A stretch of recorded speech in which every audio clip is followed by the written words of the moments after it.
Este es el podcast AgriTalk de Sustainable Agriculture Network. Les invitamos a darle me gusta, compartir y comentar este episodio, así como seguirnos en redes sociales para conocer más sobre esta red global de impacto. SAN está transformando la agricultura hacia un futuro sostenible y equitativo para las comunidades y la naturaleza. Hoy nos acompañan Julián Gómez, gerente de tecnologías de información en SAN, y Andrés Rueda, jefe de proyectos en Fundación Natura, para conversar sobre el proyecto de monitoreo comunitario CIMAS que se está desarrollando en Colombia. Gracias por unirse al podcast y contarnos sobre este proyecto tan innovador. Gracias por invitarnos, Jason, al podcast.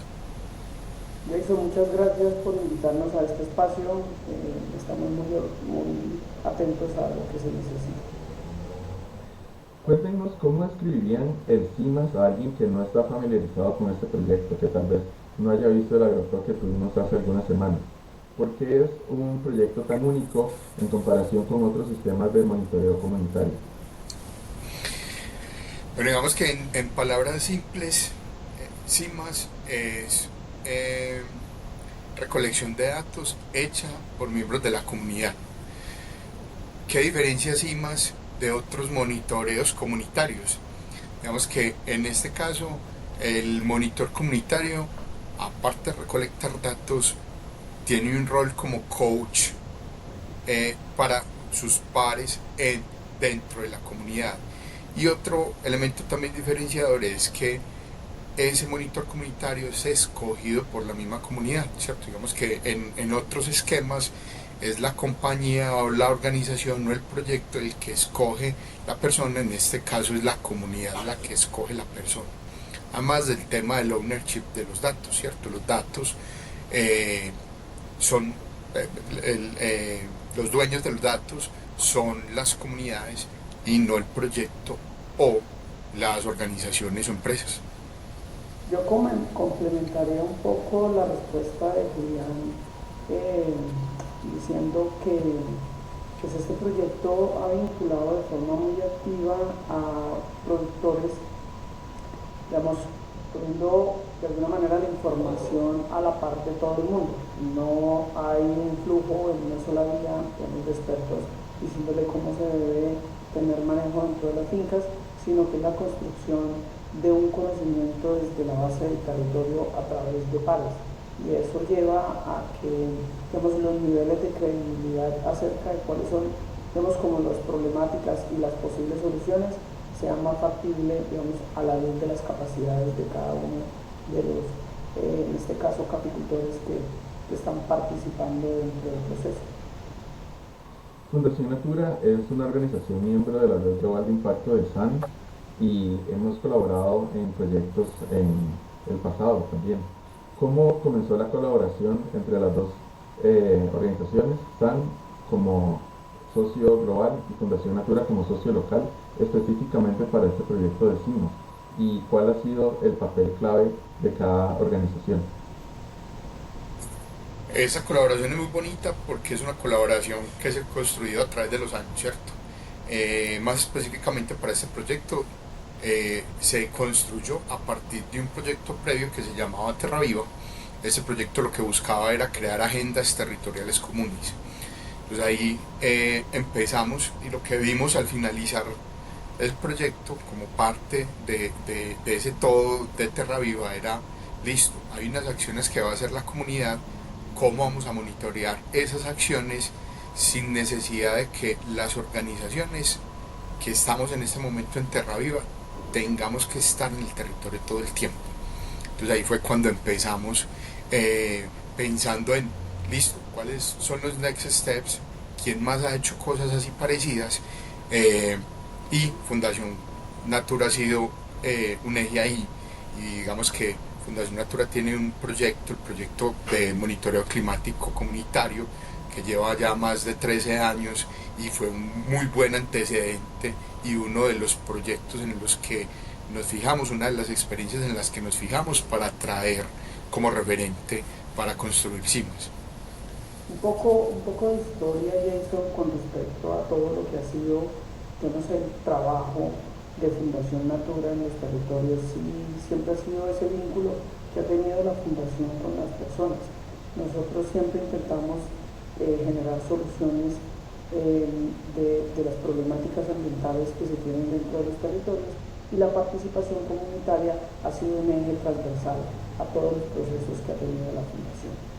Como lo plantea Julián, efectivamente en este proceso que se está desarrollando en el departamento de Santander, en Colombia, nuestro objetivo siempre fue que las comunidades se vincularan a procesos comunitarios de almacenamiento de información y de toma de información. Para este caso, pues, información meteorológica. Eso permitió de alguna manera tener conocimiento de cómo se vinculan las comunidades a procesos donde se tiene que tener de alguna manera una experticia en la recolección de datos.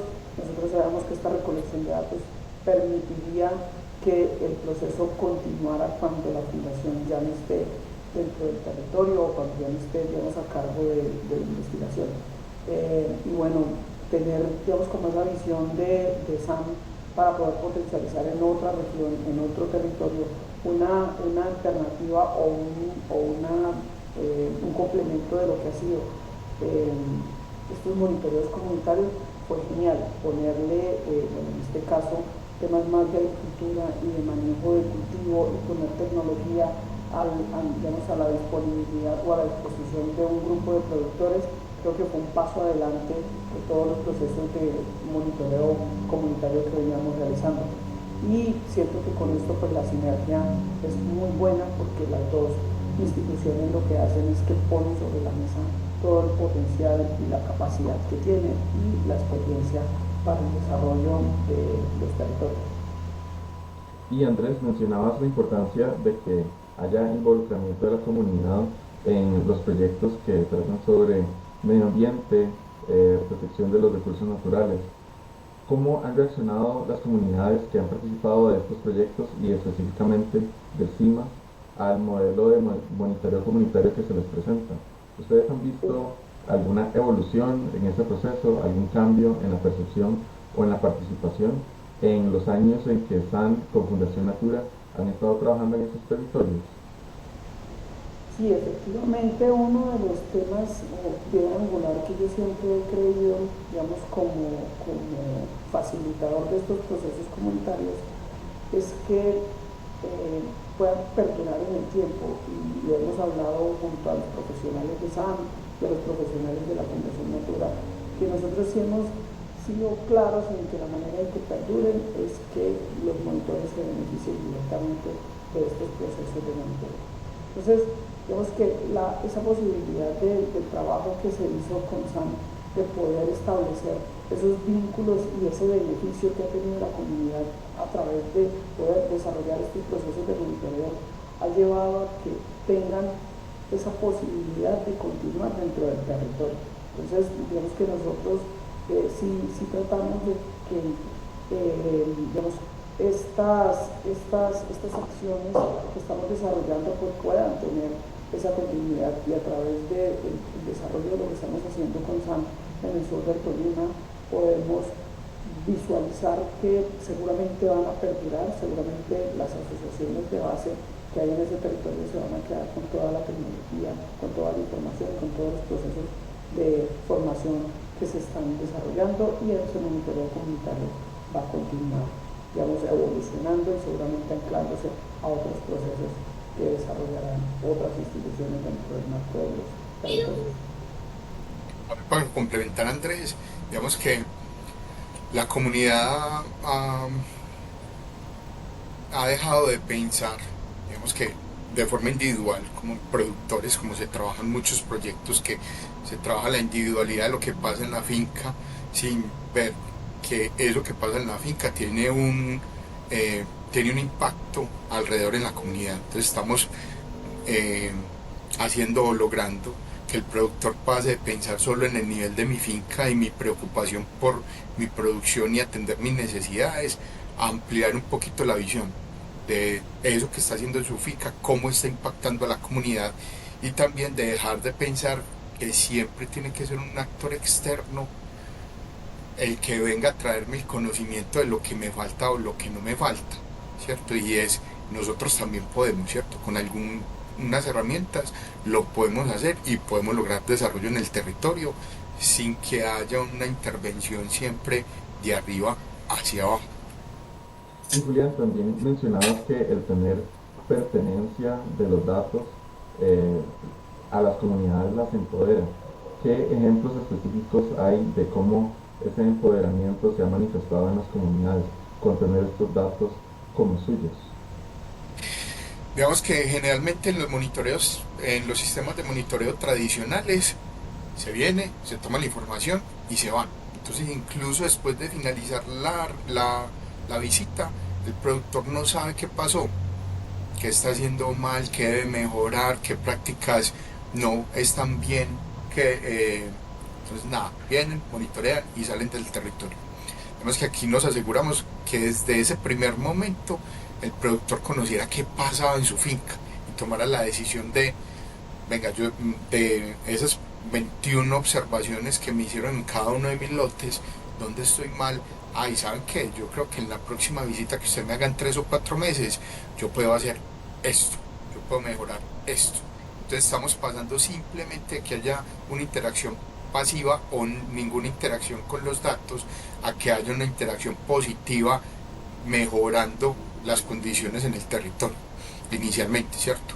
Digamos que para las organizaciones de base con las que trabajamos ha sido también muy positivo porque pueden tener alertas tempranas de algunas actividades o de algunos hechos que deban atender con prontitud para que eso no vaya a afectar al colectivo, ¿cierto? Entonces, si hay productores que están haciendo unas prácticas que afectan mi competitividad como organización de base en el mercado, yo debo atender primero a esos productores porque no puedo dejar que lo que está pasando con ese grupo de productores, 1, 2, 3, 4, afecte mi habilidad para vender mi producto, en este caso el café, en el mercado y afectar a los 250, los 90, los 40, los 80 productores que tenemos así regados en las distintas organizaciones con las que trabajamos. Entonces también tener para las organizaciones de base un sistema de información y tener acceso a esa información casi en tiempo real les permite poder tomar acciones preventivas para evitar que eso tenga un impacto negativo para los productores asociados. Jason, yo complementaría un poco con lo que habla Julián, es también con estos procesos creamos cultura del dato. Cuando hablamos de cultura del dato estamos hablando de que todos los miembros de una sociedad tengan la posibilidad de tomar decisiones informadas y que estas decisiones sean a partir de datos que se recolectan. ¿Qué mejor que datos que recolectan las propias comunidades y que pueden decidir sobre las acciones a tomar? Entonces, los procesos de monitoreo comunitario lo que hacen es que empoderan a las personas a la toma de decisiones a través de datos que son recolectados por ellos mismos, y eso le da un poder fuertísimo sobre las decisiones, sobre la gobernanza que puede llegar a tener no solo en su finca, sino dentro del territorio. Y también hay un factor muy importante en esta dinámica en donde las mismas personas de la comunidad son las que están participando del monitoreo, que es el factor de la confianza. ¿Nos podrían comentar cómo ese factor de la confianza incide en el éxito de este proyecto y de este sistema de monitoreo comunitario? Vemos que ese factor es fundamental y es muy bonito y es muy delicado también al mismo tiempo. O sea, tiene esos 3 componentes ahí amalgamados y es, claro, es una persona que vive en la comunidad. Entonces ahí volvemos con el tema de la comparación de los sistemas de monitoreo tradicionales. En los sistemas de monitoreo tradicionales viene alguien por fuera y es como si tomara una foto. Y esa foto quedó para ese año o para los 2 años que dure el periodo en el que lo van a volver a visitar. Digamos que haya presencia del monitor en la comunidad nos asegura de alguna manera a las organizaciones que confiamos en esos datos en que el dato es real, el dato es verídico. ¿Por qué? Porque digamos, si mi vecino está utilizando agrotóxicos, de pronto el monitor externo no va a saber que lo está haciendo porque él vino, no observó nada, entonces se fue y cree que eso está bien. En cambio yo soy el vecino, entonces cuando yo salgo de mi casa a tomarme el tinto por la mañana, me siento y miro hacia un lado, yo puedo ver que mi vecino está con una bomba de espalda echando agrotóxicos. Entonces, ¿qué va a pasar? Aunque yo lo visite, aunque sea mi vecino, Pues cuando yo registro la información esperamos con ese nivel de confianza que sea, venga, usted sí utiliza agroquímicos, le propongo que haga mejor esto, le propongo que ahí es el tema de también habilitar con el tema de tecnología a los monitores, es no simplemente no lo haga, sino te propongo esta alternativa, ¿cierto? Siempre es una propuesta, porque realmente el que toma la decisión de lo que pasa o no pasa en la finca es el productor, y no queremos también que hayan conflictos en la comunidad porque alguien le está imponiendo unas prácticas, es una sugerencia, ve, yo te sugiero que hagas esto, o ve, mira que tenés estos árboles, ven y yo te muestro cómo se hace el tema de podar los árboles, ralear los árboles para que pase un poquito más de luz en la finca. Entonces, cultiva la confianza porque entonces hay alguien que sí tiene el conocimiento dentro de la comunidad y puede compartirlo con todos y es un conocimiento abierto. Y la otra es, para las organizaciones que confiamos en los datos, también está el tema de como tú estás presente ahí todo el tiempo, tú sabes qué es lo que está pasando, tú sabes cuáles son las realidades. Entonces tú sabes que, no sé, en la finca de más abajo, 2 o 3 fincas más abajo, está un productor que ya tiene mucha edad, entonces a él se le dificulta hacer las labores. Entonces, de pronto qué bueno sería que entre varios vecinos le ayudemos a él a hacer las actividades. O que está enfermo, entonces ese día no lo puede visitar, que pasan muchos proyectos. Tú haces, organizas la comunicación, quedas con que te vas a reunir y lo vas a visitar tal día, pero cuando fuiste cualquier cosa pasa, en el campo cualquier cosa pasa, y también con el tema de las barreras de comunicación, que no en todas partes tenemos comunicación, como en las ciudades, entonces no te vas a enterar, el vecino sabe, ah no, anoche a medianoche salieron con el niño muy enfermo, no hay nadie, no lo puedo visitar, lo visito después cuando el niño esté mejor. Entonces, es ese acompañamiento y ese acercamiento que tenemos ahí, que vamos que ya del lado del productor al que visitan, también es, uy no, es que qué pena con fulanito de tal que es el monitor, tal cosa. Yo lo voy a hacer porque yo me comprometí con él en el momento de la visita que yo iba a mejorar eso. O mira, y es muy bonito en este proyecto en una de las organizaciones que la mayoría, pues, el 100% en esa organización de los monitores son jóvenes, el tema del diálogo intergeneracional, ¿cierto? Entonces productores que han sido productores caficultores por 35, 40, 50, 60 años, conversando con jóvenes de 17, 18, 20 años sobre las prácticas y, y el monitor más joven o el monitor explicándole cuál es la racionalidad detrás de una práctica, ¿cierto? Porque no es simplemente haga esa práctica porque si no, no puede vender, sino venga, haga esa práctica porque este es el beneficio que usted va a tener haciéndola y la planta necesita que usted haga esa práctica para esto, esto, esto y esto y esto. Entonces también esos diálogos intergeneracionales son bien interesantes. Y Andrés, una de los factores, perdón, dale, adelante. Que yo creo que no hay, digamos, situación que genere más confianza que, digamos, acciones que individuales, o sea, que tus acciones individuales contribuyan a, digamos, al desarrollo de algo colectivo.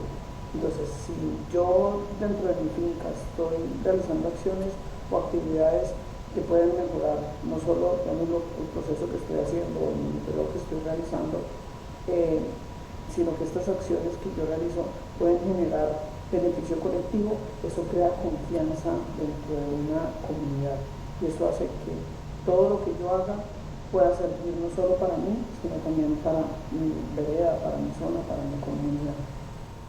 Y Andrés, uno de los factores también importantes de este proyecto, como comentaba Julián, es que hay mucha participación de personas jóvenes, precisamente en un espacio donde hay una dinámica en donde los jóvenes no quieren ya participar de actividades agrícolas. Entonces, ¿cómo la participación joven en estas comunidades agrícolas ha significado un éxito o ha contribuido al éxito del programa? Bueno, yo pienso, ¿respondo yo o respondo Julián? Dale vos y después yo te complemento, no te preocupes. Listo, dale. Yo considero que la tecnología juega un papel determinante dentro de la articulación con jóvenes. Desafortunadamente siempre tenemos dentro de la percepción de que lo rural es cosas anticuadas y digamos con poca capacidad de tecnología. Y lo que hemos llevado dentro de ese lenguaje, que todo lo rural es porque está atrasado. Me ha llevado a que muchas personas piensen que así es, con estos procesos donde la tecnología juega un papel fundamental y que podemos articular y incluir a los jóvenes dentro de estos procesos de monitoreo, ha llevado a que se interesen no solo por aprender un poco más, digamos, de lo que son los factores de un sistema productivo, sino que le articulen la tecnología, y para un joven la tecnología hace parte ya de su vida, de su cotidianidad, y que esto esté vinculado a sus procesos agrícolas, a su desarrollo, digamos, dentro de su sistema productivo, pues hace que se motiven mucho más. Sí, digamos que el tema del relevo generacional es un reto para la agricultura a nivel mundial, ¿cierto? Cada vez menos jóvenes están ahí. Y mostrarle a los jóvenes que no solamente es con su machete en el lote, haciendo actividades, cargando bultos, estando al sol y al agua, puede ser una forma de involucramiento con su empresa agrícola, ¿cierto? Que hay otras maneras de vincularlo. También, digamos que empodera al joven como un líder comunitario y no simplemente como un actor ahí que está generando problemas en algunos casos, ¿cierto? Entonces lo posiciona como un líder, en el cultivo, lo posiciona como una persona que sabe qué es lo que se debe hacer o sugiere qué es lo que se debía hacer. Entonces también rompe esas barreras que existen ahí. Además, digamos que en la ruralidad, con este tema de las barreras que existen en muchas partes rurales en el mundo, barreras de que haya comunicación, que haya datos, que haya señal, que haya electricidad, también cerrar esas brechas, aproximar a los jóvenes a la tecnología, aproximarlo a medios de comunicación con los que puede obtener los datos, cierra un poquito esas brechas tan gigantes que tenemos ahí y empodera a esa comunidad, empodera a esa persona, empodera a esa familia de que sí es posible hacerlo, ¿cierto? Porque siempre está, no, es que no lo podemos hacer porque no hay señal, porque no hay electricidad, porque usted no sabe, porque es muy difícil manejarla, que ese es otro mito que existe con el tema de la tecnología. Y también está el otro componente que es el tema del conocimiento, que lo hablaba ahorita con el tema del diálogo intergeneracional, es mostrarle a los productores que tienen muchísimo más bagaje o han estado trabajando muchísimo más tiempo en que sí es posible, los jóvenes pueden saber y los jóvenes pueden ser un factor diferenciador y de cambio para sus comunidades. Y yo imagino que la implementación de este proyecto tuvo sus momentos de dificultades y retos, pero también momentos de éxito y de celebración por buenos momentos que hayan pasado. ¿Nos pueden contar un poco de lo que costó en la implementación y lo que ha salido muy bien hasta el momento? Ha sido muy interesante, es el tema del relacionamiento con las organizaciones de base. Consideramos que es uno de los factores diferenciadores del éxito, ¿cierto? Ya, digamos que al venir con Terra Viva ya teníamos una red y un capital social ganado, entonces eso nos permitió entrar con menos fricción, pero también identificamos que entrar a través de organizaciones de base garantiza un factor de éxito mucho más grande que si lo hiciéramos directamente con los productores, productor por productor. También tenemos la ventaja de, en el proyecto tenemos 4 organizaciones, tenemos organizaciones en distintos estados, tenemos organizaciones de productores que son muy organizadas, que tienen recursos técnicos y tecnológicos para trabajar, tenemos otras que están como en el medio y tenemos una que apenas se está formando. Entonces ver cómo, por ejemplo, en la que está formando, cuando tú estás en el territorio, se te acercan las productoras y te dicen, venga, yo como voy en mi finca, me gustaría saber cómo voy, si he mejorado, si no he mejorado, y se sientan contigo y miran el gráfico y miran los datos y dicen, ah, listo, no, sí, vamos súper bien, o no, yo le voy a decir a mi esposo que hagamos mejor esto. Ha sido muy interesante. También ha sido muy interesante, por ejemplo, en ese caso de esa organización, empoderar a las mujeres, a mujeres víctimas del conflicto, en un rol que normalmente las mujeres no están. Y por el otro lado, en la organización que tiene mucha capacidad, es decirle, venga, estos son sus datos, mire qué más puede hacer con estos datos. Creo que eso ha sido el éxito. Vamos que hay un reto muy interesante en esa zona en particular, que es una zona de posconflicto, y es que en algunas de las veredas donde tenemos monitores y donde estamos en el programa, actores del conflicto han vuelto a resurgir. Entonces eso ha frenado un poquito la posibilidad de trabajar ahí. Y en algunos casos, digamos que son vías de acceso muy precarias a las veredas. Entonces, para nosotros ha sido muy retador poder llegar, ¿cierto? Porque en época de invierno es complejo llegar a esas zonas porque el camino está totalmente arruinado y no puedes pasar, por ejemplo. Pero sabemos que los monitores están ahí tomando los datos. Entonces eso es interesante, sigue funcionando. Sin que nosotros vayamos, sin que nosotros hagamos una intervención directa, los datos siguen llegando, la gente la siguen visitando, a la gente le siguen haciendo las recomendaciones, la gente sigue preguntando. Entonces eso es bonito, como lo decía Andrés hace un rato, del tema de que nos aseguramos a través de un diseño intencional de que no necesariamente las organizaciones tienen que seguir ahí empujando y empujando y empujando para que el proyecto siga, sino que el proyecto funciona solito. Yo complementaría un poco lo que dice Julián, es, claro, iniciar fue difícil por la zona, o sea, estábamos en una zona de conflicto, de posconflicto, donde las ayudas fueron grandes y quizás ellos tuvieron que enfrentarse a un montón de ayudas incumplidas. Y, digamos, entrar a construir esa confianza que realizó SAN en la zona, creo yo que eso termina siendo un patrimonio para lo que es este proceso de CIMAS.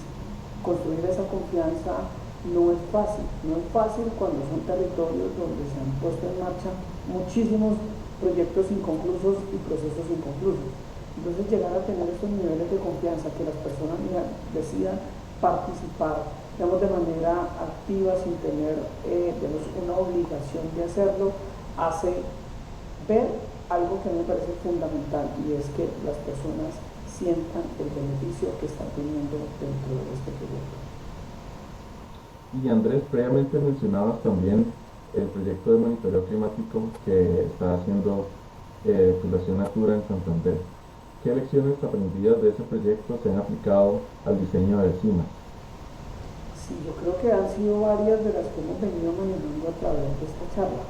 Mira, ese proyecto, como para contar un poco de historia de manera rápida en un minuto, nace de un conflicto socioambiental por la construcción de una central hidroeléctrica donde las personas tenían dentro de su percepción que se iba a cambiar las condiciones microclimáticas de la zona y que ellos, que vienen siendo cacaocultores de segunda o tercera generación, iban a verse afectados profundamente por estos cambios en estas condiciones microclimáticas. Cuando uno entra a revisar ese conflicto, se da cuenta que hay una simetría de información. Las personas no tienen claridad dentro de la información, que se tiene que tener claridades, y que nosotros como investigadores pues, conocemos de alguna manera un poco más la información meteorológica que se tiene en la zona, cómo se comporta el clima a lo largo de la zona. La solución que se plantea en su momento es, pues entonces tratemos de solucionar la simetría de la información a través de monitoreos comunitarios donde las personas aprendan a entender cómo son los datos, cómo se toman datos y sobre todo cómo se lee el clima de la zona, no solo desde la experiencia que se tiene por vivir en la zona, sino a través de los datos.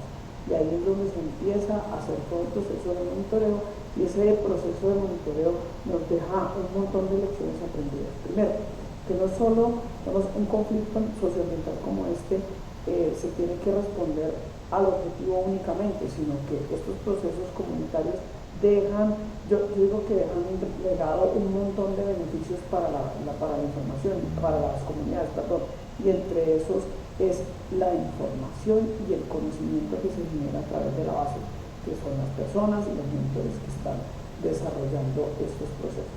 Entonces, una de las enseñanzas que nos dejó para CIMAS es, mira, hagamos procesos de monitoreos que beneficien a las personas. Cuando los procesos de monitoreo benefician a las personas, sabemos que esos procesos van a quedar en los territorios y van a seguirse aplicando, así las instituciones salgan del territorio, porque sabemos que si algo me beneficia, tenlo por seguro que es una tecnología que yo voy a seguir aplicando así no esté.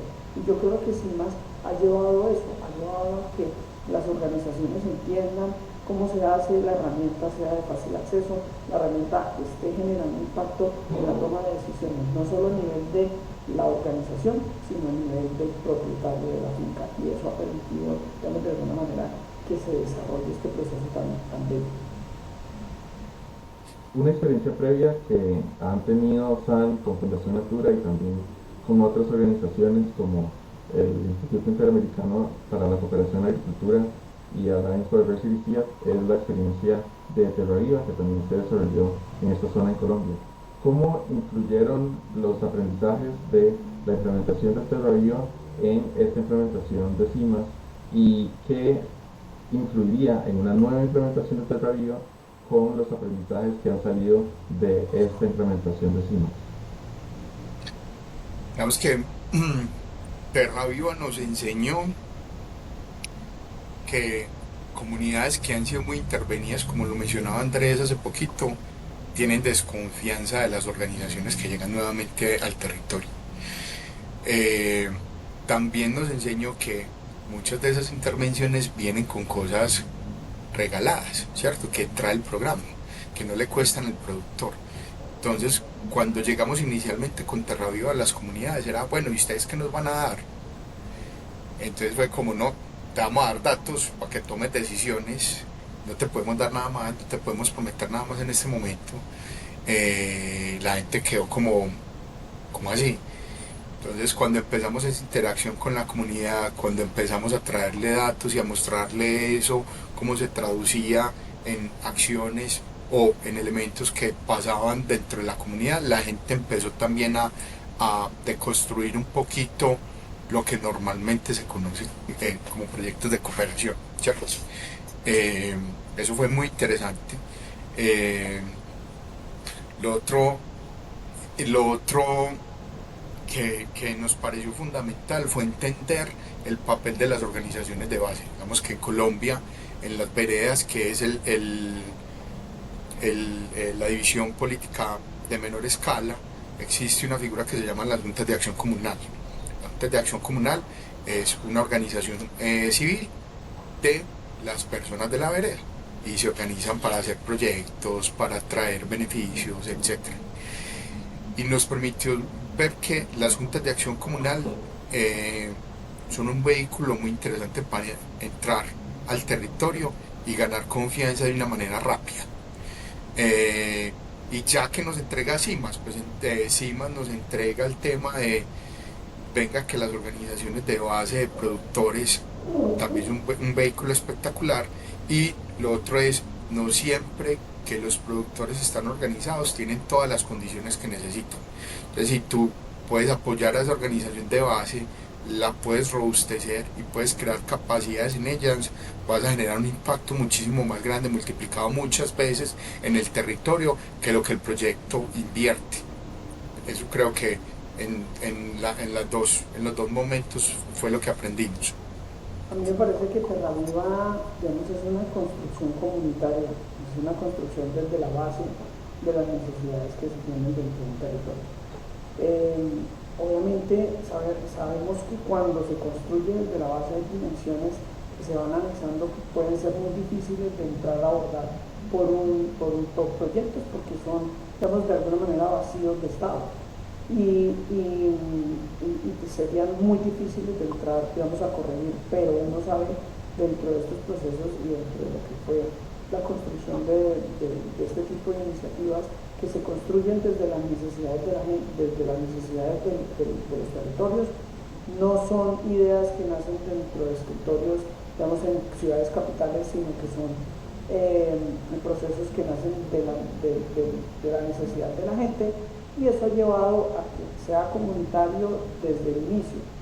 Yo considero que CIMAS es una implementación de alguna manera de todo lo que ha sido alguna de las dimensiones o alguna de las acciones que ha salido de Terraviva, y poner, digamos, en práctica, implementar, digamos, estas necesidades ha llevado a que el proceso tenga viabilidad y tenga, digamos, esa posibilidad de continuar, y con todos los las adicionalidades que se le han venido construyendo, siempre, digamos, se está perfeccionando en que esto sirva, o este tipo de procesos sirva para la transformación del territorio.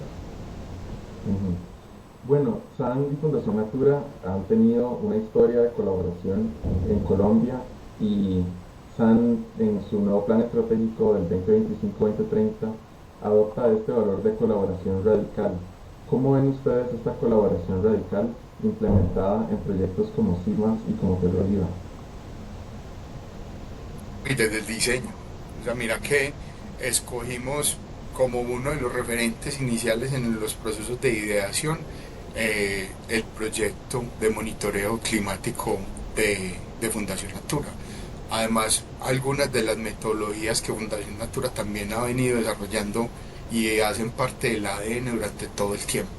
Entonces, digamos que eso está integrado ahí. Digamos que nosotros, como SAN, pusimos el otro pedacito también donde somos muy buenos, ¿cierto? Pusimos el componente tecnológico y pusimos un componente de terminar de diseñar una metodología que integrara esos elementos, ¿cierto? Para SAN ha sido fundamental tener un miembro en Colombia como Fundación Natura, que siempre nos está acompañando, que siempre está apostando por esas nuevas iniciativas, esas nuevas ideas que puedan venir desde la Secretaría a proyectos que se realicen en Colombia, y hemos aprendido muchos componentes, o sea, el tema de integración con la comunidad, el tema de ciertas formas en las que yo me acerco a esas comunidades, que sean menos invasivas, que sean menos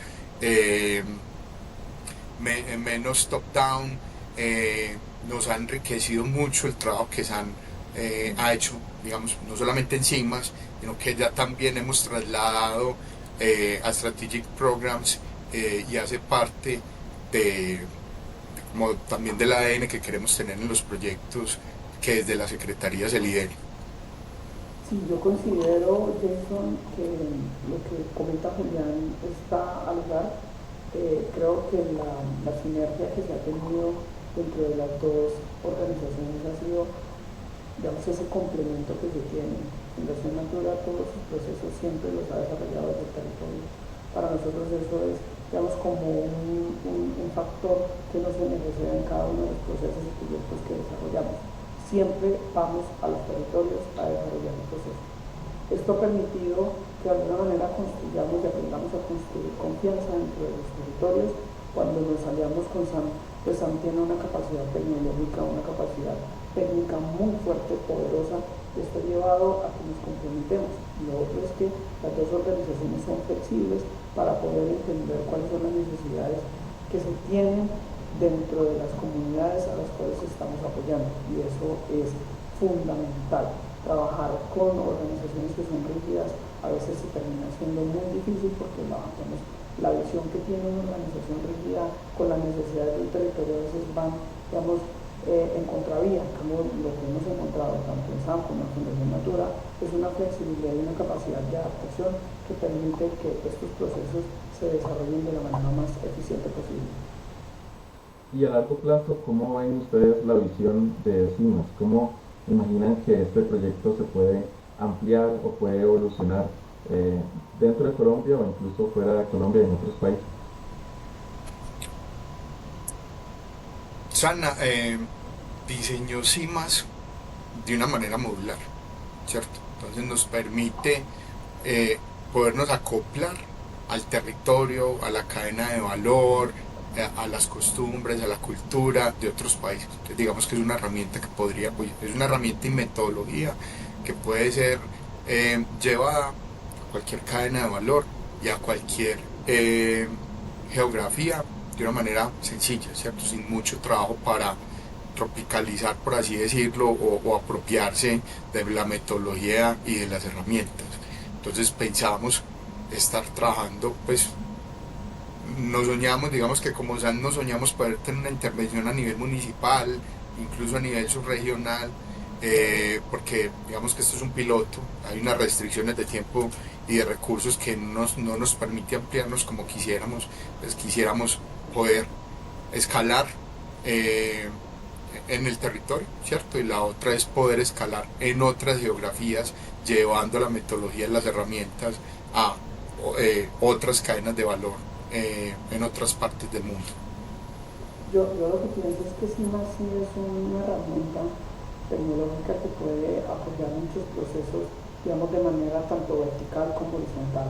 Uno podría pensar que de manera vertical dentro del mismo territorio puede ser una herramienta de toma de decisiones, digamos, de las municipalidades y de las autoridades de los municipios, que sería buenísimo porque no solo sería tomar decisiones a través de la base, que son las organizaciones y las personas que habitan esos territorios con información, se construyen desde las sociedades, desde las comunidades, toman decisiones para el desarrollo del municipio, sino que también geográficamente puede servir en cualquier parte del mundo, en cualquier parte de Colombia en este caso, en diferentes sectores, no solo en el sector caficultor, que es en el que estamos ahora, puede servir también para los cacaoteros, para los palmicultores, para los bananeros, diferentes sectores donde puedan participar activamente los productores.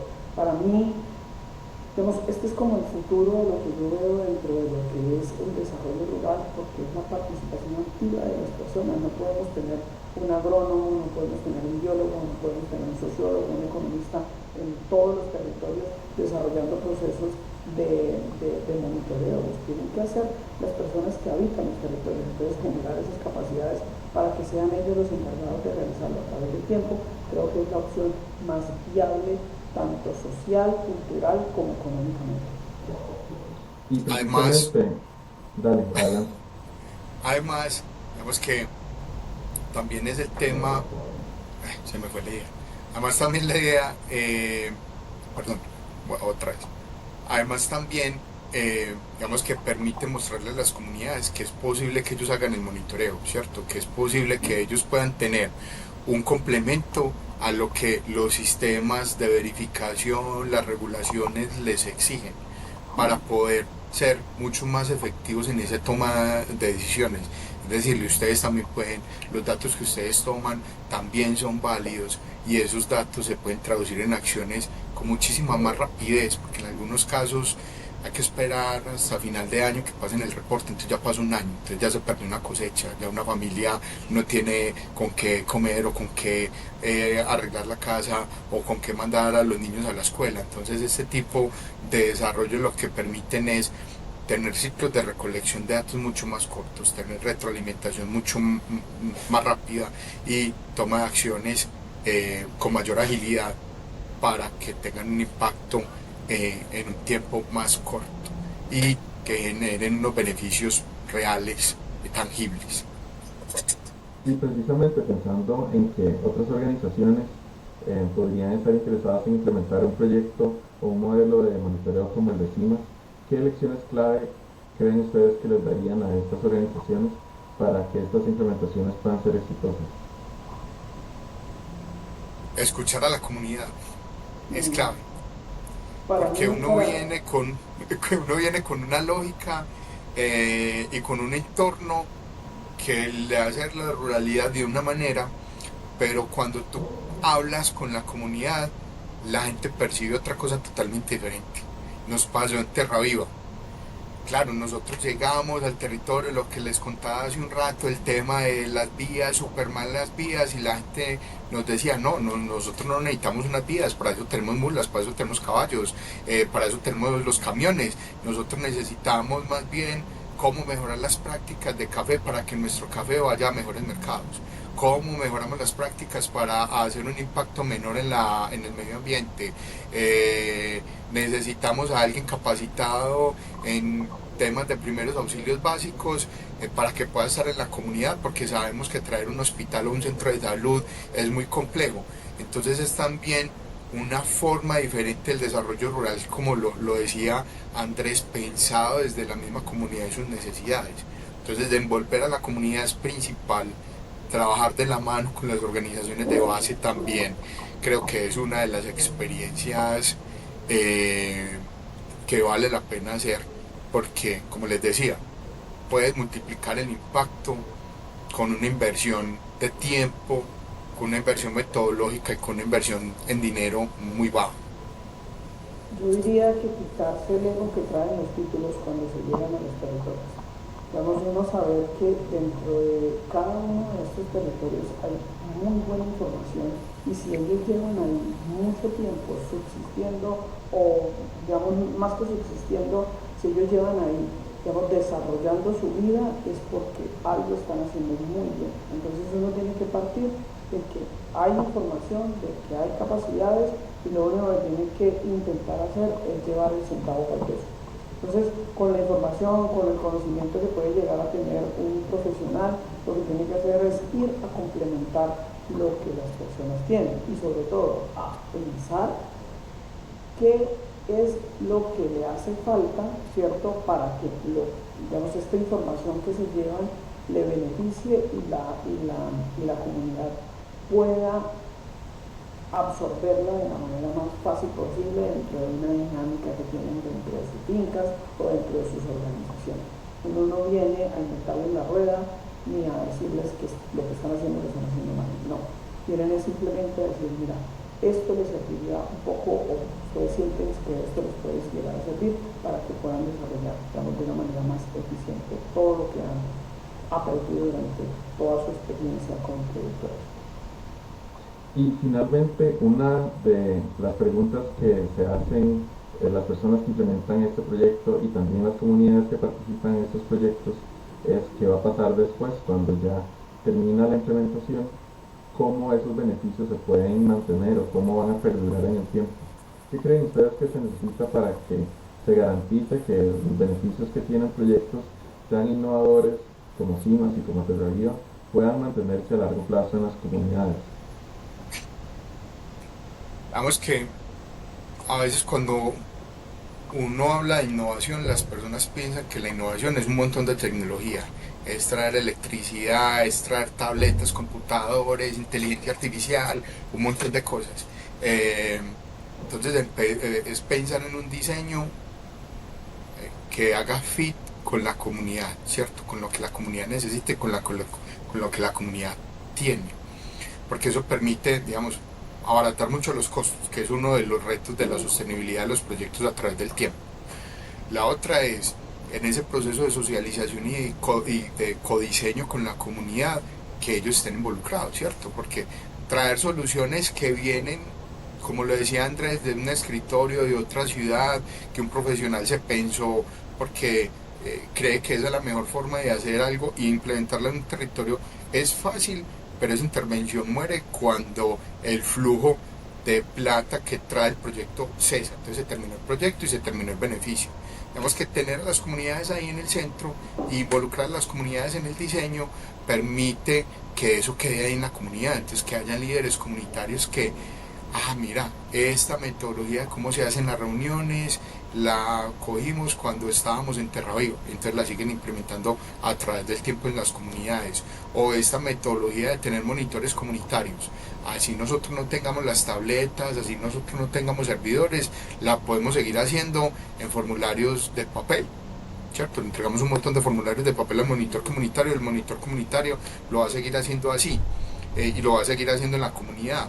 O decirme, venga, a mí me gustaría seguir con esa tecnología, entonces yo a qué entidades puedo ir a buscar ese recurso que necesito para continuar con la solución. Entonces también en algunos casos, para algunas organizaciones es un despertar, es decir, no, venga, esto se acaba en diciembre y estamos en junio, ¿qué vamos a hacer después de diciembre? ¿Eso cuánto nos vale? ¿Cuánto vamos a necesitar y a dónde podemos tocar las puertas para hacerlo? Entonces eso lleva también a que las organizaciones de base cambien un poquito la pasividad que en algunos momentos tienen, porque en algunos momentos están ahí simplemente para comprar y para vender. Pero esto hace que los asociados le digan al presidente y a las directivas de la asociación: "Hey, no podemos dejar que ese beneficio pare acá, tenemos que hacer algo para que eso siga". Entonces le da un impulso adicional. Yo veo, digamos, como todo el tema de las lecciones aprendidas de este tipo de procesos, tenemos como en dos vías. La primera vía es las lecciones desde las organizaciones, como OSAN, la Fundación Natura. Nosotros, no hay nada más, digamos, evidente. Si un proceso sirve o le queda faltando algo, es si, digamos, todo el desarrollo conjunto que se ha construido con las comunidades continúa, es porque efectivamente pudimos ayudar a construir la mejora en la necesidad que se tiene. Entonces, si nosotros sabemos que las organizaciones de base van a continuar realizando estos monitoreos comunitarios, es porque efectivamente ellos vieron todos los beneficios que nosotros como organizaciones vemos en estos procesos. Entonces ahí podemos evaluar de manera eficiente que lo hicimos bien, que habría que mejorar, porque todo siempre se tiene algo de mejora, y que podría ser replicable en diferentes escenarios. Y las organizaciones, si ellos toman esa información y los productores toman esa información y simplemente la adhieren a su diario vivir, a las dinámicas de sus organizaciones y de sus fincas, es porque efectivamente les facilitó y les sirvió y tienen, digamos, las capacidades para poder continuar, y lo ven ya como algo que se tiene que hacer, así como en el café la fertilización o el control de albences son acciones que se tienen que hacer. Cuando ya nosotros nos vamos a dar cuenta que este monitoreo es beneficioso para ellos y lo siguen haciendo, no nos tenemos que preocupar de absolutamente nada en el futuro, porque sabemos que va a continuar haciéndose en el futuro. Entonces, esos son, digamos, los retos que nosotros tenemos. Nosotros hemos tenido lecciones aprendidas en nuestros procesos de monitoreo, ya tenemos claridad cuándo un proceso de monitoreo va a continuar, así nosotros no estemos, y cuándo efectivamente no va a continuar porque tiene, digamos, unas falencias o no se pudo completar dentro de toda la compañía. También creo que ha sido clave para Terravive, para CIMAS, el tema de que los datos siempre vuelven. O sea, nosotros tomamos datos, nosotros hacemos grupos focales, utilizamos otras técnicas, pero siempre tenemos una reunión posterior donde le decimos a la gente: vea, esto fue lo que pasó con los datos que ustedes nos dieron. Con CIMAS ha sido igual, se hizo la primera toma de datos, fuimos al territorio, nos reunimos con la comunidad y le dijimos: venga, esto es lo que, así están, eso es lo que encontramos. Aquí hay unos puntos específicos donde deben tener atención, y listo. Hicieron la segunda toma, volvimos, miren, así va la evolución, así va nuevamente. Entonces, tener esa retroalimentación con los beneficiarios permite que el beneficiario vea el valor, ¿cierto? Diga: sí, es que sí, si hicimos esto y ahora esto, entonces pasó esto. O como nos pasó en Terraviva: claro, es que en el mapa que nos mostraron de riesgo, el pedacito de la vía que siempre se viene está ahí marcado. Entonces, ¿qué hacemos?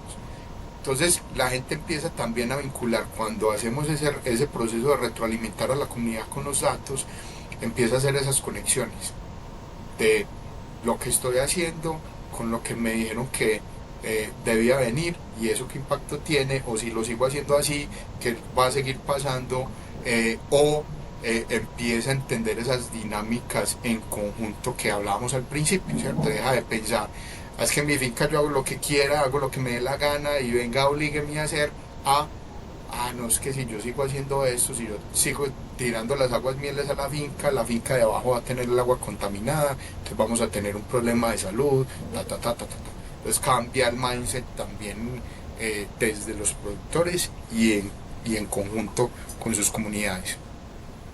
Excelente, y esperamos que podamos ver muchos más impactos positivos de proyectos como CIMAS, no solo en Colombia, sino alrededor del mundo. Julián y Andrés, muchas gracias por acompañarnos en el podcast.